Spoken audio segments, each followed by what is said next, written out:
Bismillahirrahmanirrahim. Assalamualaikum warahmatullahi wabarakatuh. Nama saya Imam Munir. Saya saat ini sedang menempuh ujian akhir semester pada mata kuliah Manajemen Hubungan Industrial di Universitas Seberasia. Di sini saya menganalisis kritis hubungan industrial Indonesia tahun 2026 mengenai mitigasi konflik dan strategi harmonisasi di tengah gelombang efisiensi global.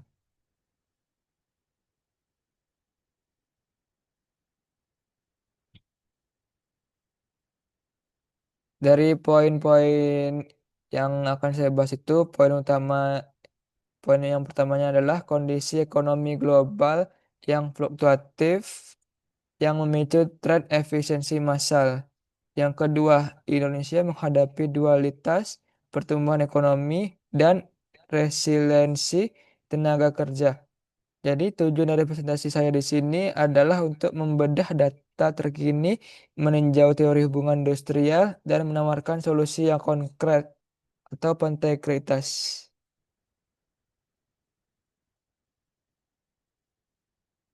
Selanjutnya, statistik PHK dan perselisihan sektor manufaktur. Hingga Februari 2026, tercatat adanya peningkatan kasus PHK sebesar 12% dibandingkan periode yang sama pada tahun sebelumnya.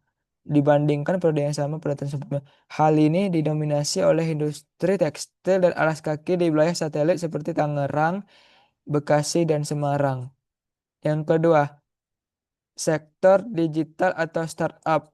Meskipun fase burn rate telah berlalu, efisiensi tetap berlanjut. Sekitar 15-20 perusahaan teknologi melakukan restrukturisasi organisasi demi mencapai profitabilitas EBITDA positif. Berdampak pada ribuan tenaga kerja yang terampil. Yang ketiga, rasio perselisihan atau penyelesaian sengketa.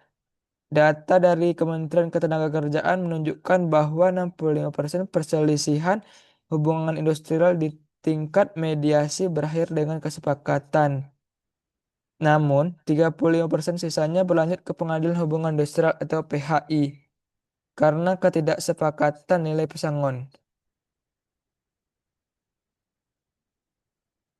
Jadi, poin kritis dari isu upah dan tekanan inflasi ini dipicu oleh kenaikan harga energi global di awal tahun 2026 yang menyebabkan desakan kenaikan upah minimum provinsi atau UMP yang cukup masif.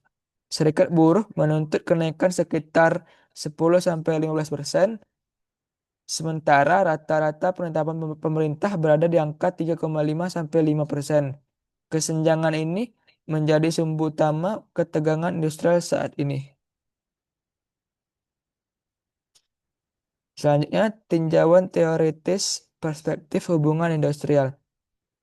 Di sini ada dua tinjauan teoritis yang saya dapati. Yang yang pertama itu teori unitaris dan pluralis.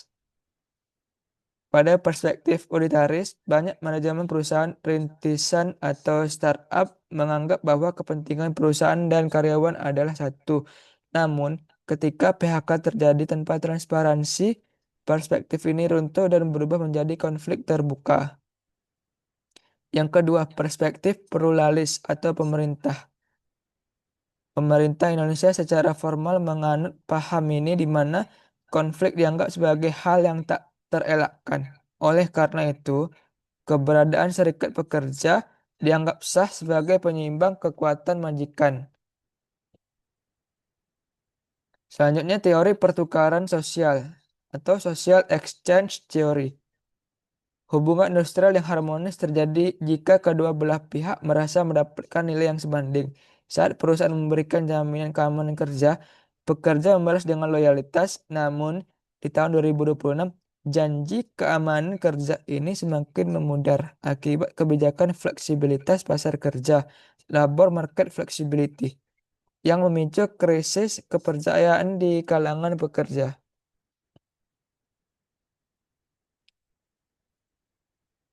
Selanjutnya, implementasi hukum ketenagakerjaan di Indonesia. Pada konflik industrial saat ini, banyak yang bertumpu pada interpretasi Undang-Undang Nomor 6 Tahun 2023 mengenai penetapan Perpu Cipta Kerja menjadi undang-undang. Selanjutnya, titik krusial perselisihan PHK ini terjadi.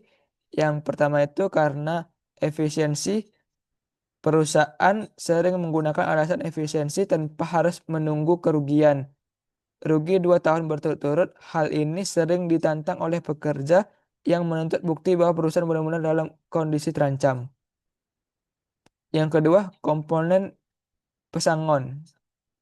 Perubahan rumus perhitungan pesangon dalam regulasi terbaru masih menjadi materi perdebatan di meja perundingan. Banyak pekerja merasa nilai kompensasi yang diterima tidak cukup untuk menyambung hidup hingga mendapatkan pekerjaan yang baru. Yang ketiga, PKWT berulang atau status kontrak.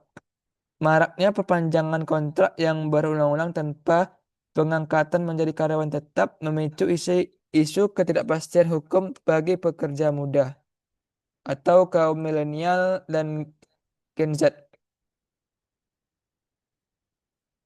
Dampak sosioekonomi ketidakharmonisan hubungan industrial tidak hanya berdampak pada internal pabrik tetapi juga meluas ke dampak makro, mikro, dampak sosial, investasi.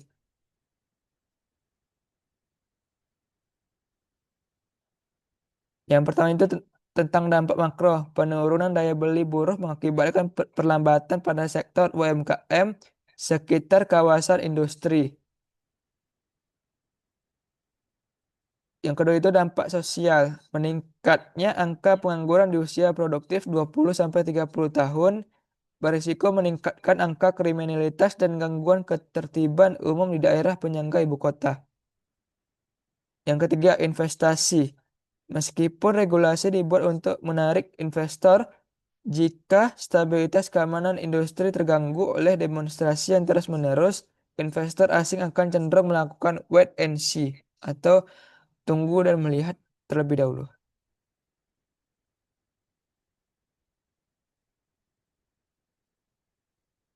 Selanjutnya, solusi strategis Fakta Integritas tahun 2026 manajemen. Sebagai langkah nyata untuk meningkatkan keharmonisan, setiap perusahaan di tahun 2026 disarankan mengadopsi fakta integritas hubungan industrial. Pada pihak pertama atau manajemen berkomitmen untuk yang pertama, transparansi finansial. Memberikan gambaran kondisi kesehatan perusahaan secara berkala kepada perwakilan serikat pekerja, terutama sebelum mengambil kebijakan strategis terkait ketenagakerjaan. Yang kedua, prinsip last resort. Menjadikan PHK sebagai langkah terakhir setelah upaya efisiensi lain, seperti pengurangan jam kerja, manajemen puncak atau efisiensi biaya, operasional non-SDM dilakukan. Yang ketiga, well-being.